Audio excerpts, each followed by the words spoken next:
గురుగారు, చెన్నై నుండి సుహార్తమ్మ గారు రాస్తున్నారు. అఖండ దీపం ఎటువైపు ఉండాలి, ఎన్ని రోజులు ఉండాలి? అఖండ శబ్దానికి అర్థం ఏమిటి? అది చూసుకోవటంలే మనం. తర్వాత మీరు ఒక ఇంట్లో పూజ ఏదో 7 రోజులకు దేనికో అనుకున్నారు. అఖండ దీపం 7 రోజుల వరకే అది ఉంటుంది. అఖండ దీపం పెట్టి తీరాలని లేదు. మీరు అనుకున్నట్టయితే కొన్ని దేవాలయాల్లో ఉంటాయి, వాడు ఈనాడు వెలిగించారట, ఇప్పటికీ నడుస్తూనే ఉంటుంది. దానికోసం ప్రత్యేకించి పూజారులు అక్కడ నియమించబడతారు, వాడు చూసుకుంటూ ఉంటారు.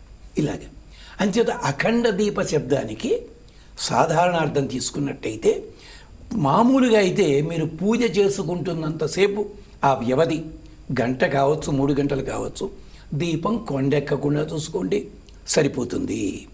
లేదండి మేము అలా చేస్తుంటే కష్టం అవుతుంది అంటారా, దానికి కొంచెం ఆ పరిమితి పెంచండి, పాత్రని పెంచండి. పూర్వకాలం అయితే ఎక్కడెక్కడికి ఉద్యోగాలు గొడవలు లేవు కనుక ఇంట్లో కూడా ఉండేవారు. ఇవాళ దీపం పెట్టేది అఖండ దీపం పెడతానని ఆఫీస్కి వెళ్తే కొండెక్కితే గతి ఏమిటి, అది తెలియదు కదా. అంచేది ఇలాంటికి అనవసరమైన భయాలు పెట్టుకోవద్దు. అఖండ దీపం అన్నది ఆ నియమాలు ఉన్నాయి దానికి. అది ఒక 10 రోజులు అంటే ప్రత్యేకంగా దానికి నియమం పెట్టుకోవాలి. ఇది ఇటు పక్కన ఉండాలి అని.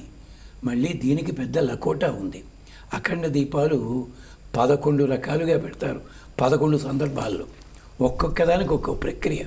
ఎంచేతంటే ప్రశ్న చాలా చిన్నదైన సమాధానం చెప్పడం అంటే సముద్రాన్ని కాస్త చిన్న పాత్రలో పెట్టినట్టుగా అవుతుంది, అది కష్టం. అంచేత కానీ ఏ దీపం పెట్టినా భగవంతుని సన్నిధి చూచే పద్ధతి లోపల పెట్టడం మంచిది. ఇది అఖండ దీపం అన్నది. తర్వాత ఏ దీపం ఇలా పెట్టినా మీ పూజకి కానీ మీరు కూర్చున్న విధానానికి కానీ అంతరాయం కలగకుండా పెట్టుకోండి. అది చేయాల్సిన పని.